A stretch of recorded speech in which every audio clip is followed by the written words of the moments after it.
اگر میں آپ سے سوال کروں کہ ہمارے ہارٹ کا کلر کیا ہے تو یقیناً آپ سب کا جواب ہوگا کہ ریڈ، جو کہ ٹھیک بھی ہے، لیکن یہ کلر اس میں موجود بلڈ کی وجہ سے نظر آتا ہے، کیونکہ یہ ہمارے ہارٹ کا ریئل کلر نہیں ہے۔ کیا آپ جاننا چاہتے ہیں کہ بنا بلڈ کے ہمارا ہارٹ یا ہیومن سیل کیسے دکھتے ہیں؟ بالکل ایسے، جی ہاں، بالکل وائٹ۔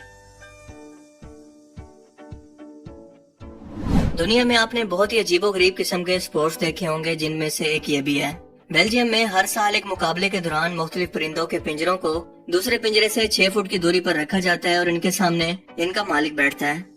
اس مقابلے میں شریک ہر شخص کے پاس فٹے کی طرح کی ایک لکڑی ہوتی ہے، جس سے وہ کوشش کرتا ہے کہ 2 گھنٹوں کے ٹائم کے اندر اپنے پرندے کو زیادہ سے زیادہ بار بلوا سکے،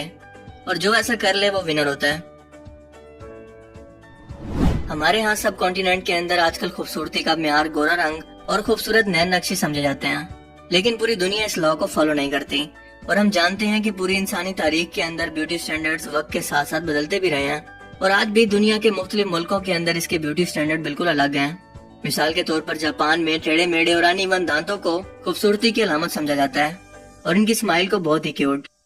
ایران کے اندر عورتیں نیچرل بیوٹی کو ہی برقرار رکھنا پسند کرتی ہیں، اسی لیے یہاں پر پلاسٹک سرجری کا ٹرینڈ تقریباً نہ ہونے کے برابر ہے، جبکہ ساؤتھ کوریا کے اندر تو یہ بالکل عام سی بات سمجھی جاتی ہے، جہاں ہر 5 میں سے ایک عورت 20 سال کی عمر تک کسی نہ کسی سرجری کے پروسیس سے ضرور گزر چکی ہوتی ہے۔ تاجکستان کے اندر مرد اور عورتوں کی باریک جڑی ہوئی بھووں کو خوبصورتی کا سٹینڈرڈ مانا جاتا ہے۔ ان کے مطابق یہ خوش بختی اور اچھی قسمت کی علامت ہے۔ اگر کسی کی بھویں نیچرلی طور پر ایسے موجود نہ ہوں تو لوگ اسے آرٹیفیشلی طور پر جان بوجھ کر ایسا بنانے کی کوشش کرتے ہیں۔ پاپا نیو گینی ساؤتھ افریقہ کے ملک کے اندر جسم پر بڑے بڑے نشان ان کے قبیلے کی انفارمیشن، ان کے رینک کو شو کرتے ہیں اور خوبصورتی کا سٹینڈرڈ مانے جاتے ہیں، جبکہ موریتانیہ ملک کے اندر موٹا ہونا عورتوں کے لیے خوبصورتی کی علامت ہے، جس کے لیے عورتیں خاص طور پر ہائی پروٹین ڈائٹ کا استعمال کرتی ہیں تاکہ جتنا ممکن ہو وزن کو بڑھا کر موٹا ہو سکیں۔ انڈونیشیا کے ایک یوٹیوبر محمد دیدیت نے اپنی 2 گھنٹے 20 منٹ کی ویڈیو یوٹیوب پر پوسٹ کی ہے، اور گیس کریں کہ اس پوری ویڈیو کا ٹائٹل کیا ہوگا؟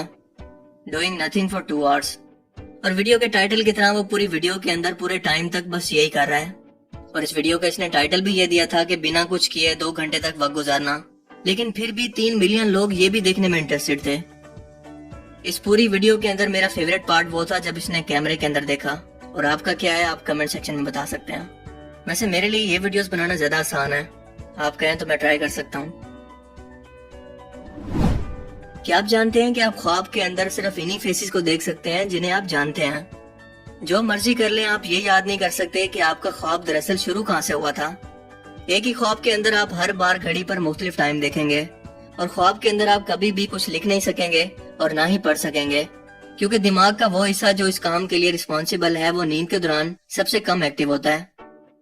آپ سونے کی جتنی کوشش کریں گے نیند آنے کے چانسز اتنے ہی کم ہوتے ہیں، کیونکہ جلدی سونے کے چکر کے اندر آپ اپنے دماغ کو بہت زیادہ سٹریس کے اندر ڈال دیتے ہیں، اور نیند کا تو تعلق ہی سکون کے ساتھ ہے۔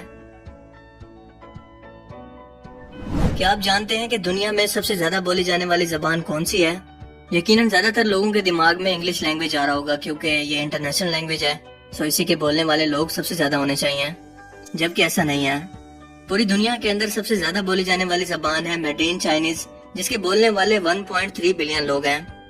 جبکہ دوسرے نمبر پر اسپینش اور تیسرے نمبر پر انگلش کا نام آتا ہے، جبکہ چوتھے پر ہندی، اور اردو اس لسٹ میں 20ویں نمبر پر ہے۔ دنیا میں سب سے لمبا ریلوے ٹریک جو کہ بنا رکے ایک جگہ سے دوسری جگہ ٹریول کرے وہ ہے پرتگال سے ویتنام کی طرف، جو کہ 17,000 کلومیٹر لمبا ٹریک ہے، اور اس سفر کے اندر 12 دن کا وقت لگتا ہے۔ ساؤتھ افریقہ کے سہارا ڈیزرٹ کے بارے میں تو یقیناً آپ سبھی لوگ جانتے ہیں، لیکن کیا آپ کو معلوم ہے کہ 48,000 کلومیٹر لمبا یہ صحرا صرف عارضی طور پر خشک ہے، اور سائنٹسٹ کا اندازہ ہے کہ آج سے تقریباً 15,000 سال کے بعد یہ ایک بار پھر سے گرین ہو جائے گا جیسا یہ پہلے تھا۔ لیکن میرا سوال یہ ہے کہ اگر اس وقت تک یہ پریڈکشن پوری نہ ہوئی تو 15,000 سال کے بعد ان سائنٹسٹ کو ڈھونڈ کر ان سے کون پوچھے گا کہ ایسا کیوں نہیں ہوا؟ کیا آپ جانتے ہیں کہ مشہور کامیڈی فلم ایکٹر روان ایٹکنسن، جنہوں نے مسٹر بین کا کردار نبھایا، ریئل لائف کے اندر ایک پائلٹ بھی ہیں؟ 23 مارچ 2001 کو ایک بار 6,000 فٹ کی بلندی پر وہ کینیا ملک کی سرزمین پر موجود تھے، اور اسی دوران اچانک ان کے جہاز کا پائلٹ بے ہوش ہو گیا۔ اسی دوران انہوں نے فوراً سے جہاز کا کنٹرول سنبھال کر خود کو اور اپنی فیملی کو اور اس جہاز پر موجود تمام دوسرے لوگوں کی جان بچا لی۔